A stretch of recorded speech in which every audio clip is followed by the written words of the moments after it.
Hey guys, welcome back to my channel. So some of my favorite authortube content is I tried the insert author name writing routine videos, because it's not only so interesting to see how trying out a new writing routine impacts their creativity and their productivity, but I'm also kind of nosy and it's always fun for me to see how other people do the same things that I also do. Today, I invite you to spend the entire day with me as I test out the insanely popular and talented author Sarah J. Maas's writing routine. So just in case you haven't heard of Sarah J. Maas, Sarah is a 38-year-old American best-selling author.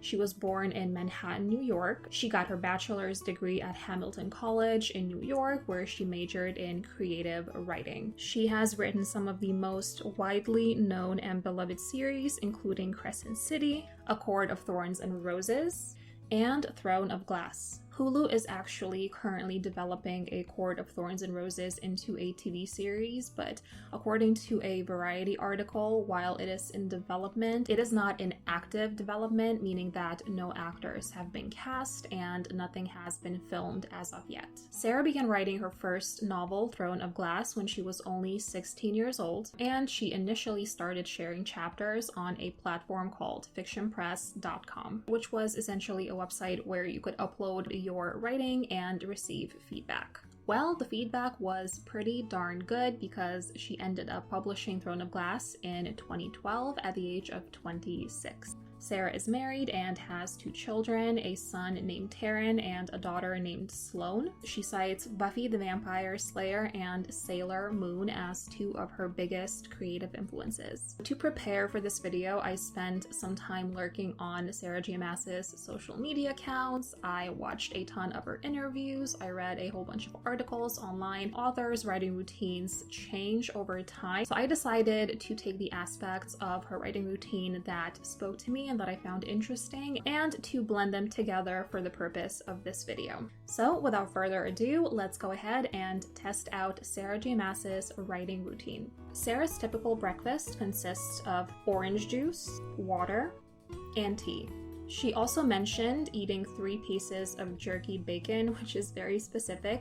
I am not a fan of bacon personally, so I'm going to eat my favorite breakfast, which is a hard-boiled egg, a New York City bagel with sesame seeds, some plant-based butter, and cheese. As far as Sarah's writing uniform goes, she has mentioned that she likes to wear comfortable clothes when writing. She has specifically mentioned how she likes to wear a fandom t-shirt, comfy pants, and fandom socks. So I think when she said fandom, she meant more so Star Wars or maybe some kind of a superhero fandom. But when I was getting ready and getting dressed up to film this video, I thought more so in terms of Måneskin and Britney Spears. Now, as far as her writing setup goes, I know that at least during the pandemic, she spent some time in Maui, where she would wake up at 5 in the morning and write outside, which means that by 6 in the morning, she would have already gotten a pretty healthy head start in terms of reaching her desired daily word count. And in other interviews, she also mentioned writing in her office, an office that was both a safe and a creatively stimulating space. Since it is a pretty dreary and chilly day today, I'm going to be sticking to my desk, and just like Sarah, I wanted to make it as cozy as possible and create this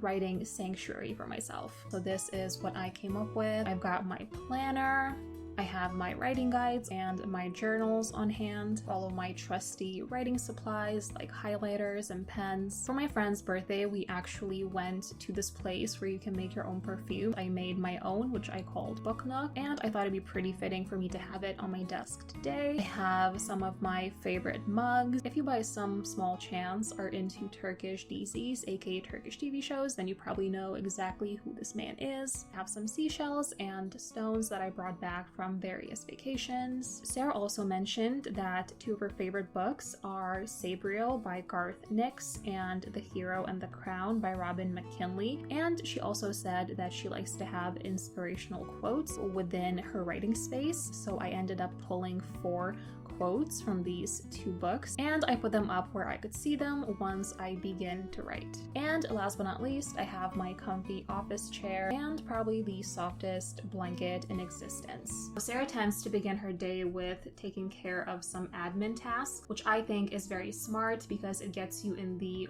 working mode, but you also get to get all of the non-creative tasks kind of out of the way, and then you get to focus on your current work in progress for the rest of the day. So I actually have a few emails to answer, and then I also have a call with a potential client later today, so I want to prep some questions and then also prep some information to share with this potential client. So I think that's what I'll be spending about 30 to 45 minutes on.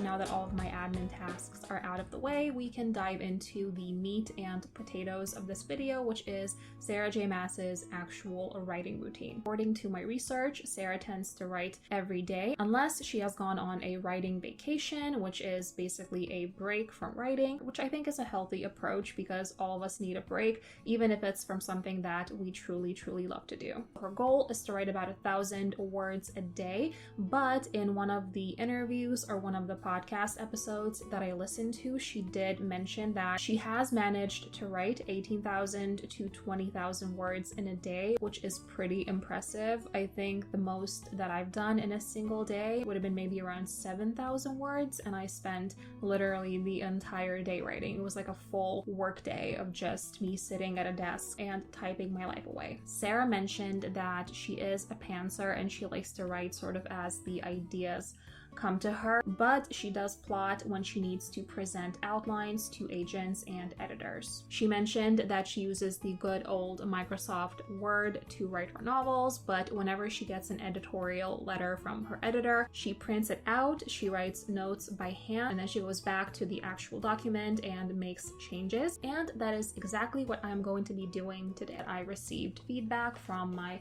developmental editor, so I have 23 pages of notes and different quotes that she pulled that she loved. And then she also mentioned parts of the book that I should dive into a bit deeper and either clarify. I have to play with the pacing a little bit. So my plan is to go through all of these 23 pages of feedback. I have my trusty notebook with me, and I'm going to be taking notes based on every single section of this letter, and try to create almost like a game plan in terms of how I'm going to be approaching making all of these revisions and changes next month when I do a kind of sort of not really NaNoWriMo. Sarah J. Maas tends to listen to music whenever she writes. I actually do the same thing. I cannot write in complete silence. I always need to have something, whether it's a movie or just music playing in the background. In interviews, she's mentioned that she likes to listen to movie soundtracks or classical music. Since we are doing things Sarah J. Maas's way, I'm going to be starting off with a movie soundtrack. So let's go ahead, see what's on YouTube, and let's get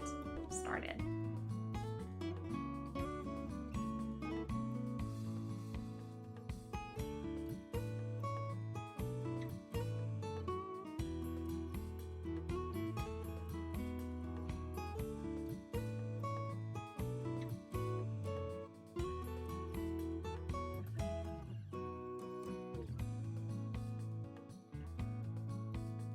Sarah is a big proponent of taking care of one's mental health, and I think that a huge aspect of doing just that is taking breaks. And then because Sarah J. Maas is one of those authors who tends to mention food in her stories, she mentions different treats in the Court of Thorns and Roses book. Personally read Crescent City, but I do know that she mentions chocolate croissants. So I ended up stopping by Paris Baguette, and I was going to pick out a chocolate croissant, but then I noticed that they have something new, which is a chocolate chip scone. It looks so good with the chocolate chips and the sugar on top that I just could not resist. So I got one to try out.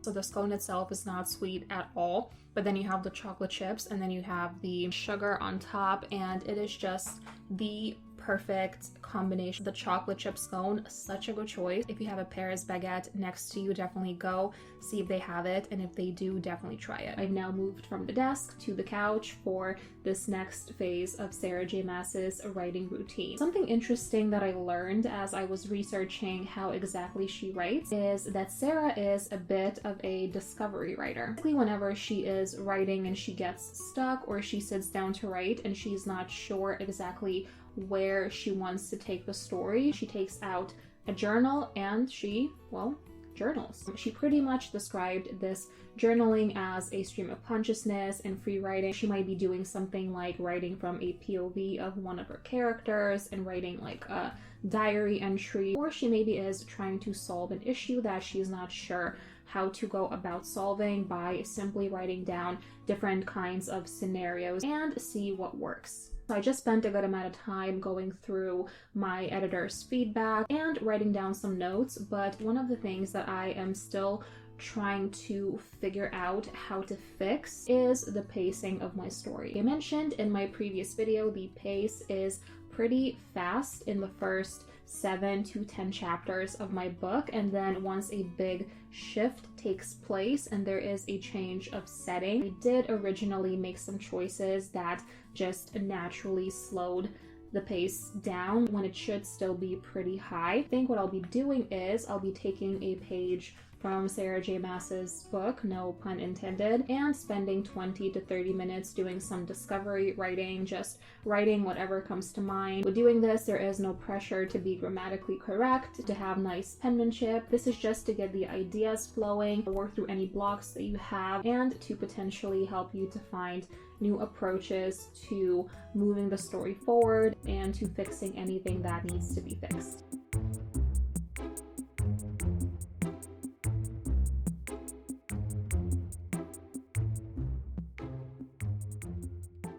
Okay, so I am back at my desk. I did some discovery writing. It's honestly so helpful. You're not going into the actual draft and making changes and having to be perfect grammatically. You're simply just writing for yourself and trying to solve the issues before you even put your fingers on the keyboard and make any changes to the manuscript. So something that stands out about Sarah J. Maas's writing is that she tends to write these very strong female characters, which is truly no surprise now that we know that she's been influenced by Buffy the Vampire Slayer and Sailor Moon. In reviews, she has mentioned that anytime she opened a fantasy book, she would see boys getting to do all of these fun and dangerous things. It was never the girls. Through her stories, she wanted to open up these same opportunities to female characters. I've definitely read plenty of books where the girls also get to do all of these cool things and be the ones heading into battle and be the ones who are deemed to be the only ones who can do the thing and save the world. But I think that there will never be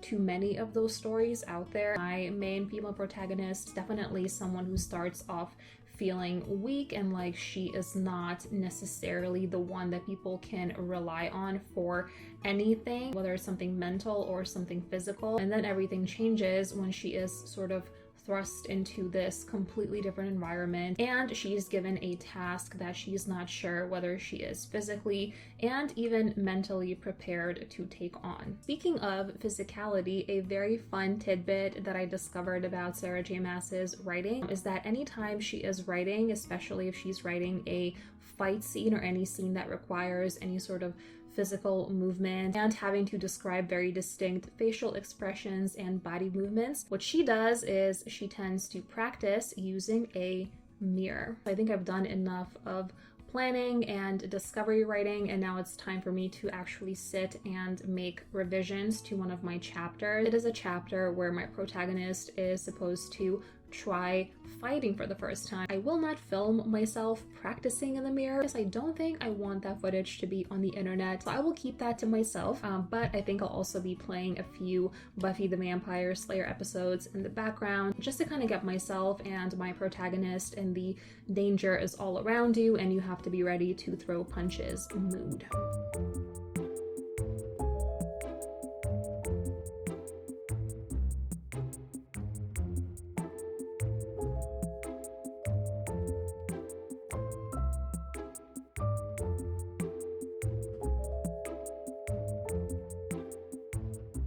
So it's around 4:30 in the afternoon, and I thought it'd be a good time to wrap up this video. Sarah J. Maas has openly spoken about dealing with things such as depression and panic attacks, and how things such as therapy have helped her. After spending the day trying out Sarah's writing routine, I can definitely see how she has built it with mental health and balance in mind, because it seems like she's getting most of her work done in the beginning of the day, during the day, and then she most likely has the evenings to spend with her family and to just unwind, which I think is, and especially if you are a full-time creator, a very, very healthy structure to have. Something that personally resonated with me was the discovery writing, and I love how she allows herself the space to free write, to journal, which I think as a writer really helps you to get up close and personal with your characters. Concept of discovery writing and also of having a mirror on hand to practice facial expressions are now officially 2 new things that I'm adding to my own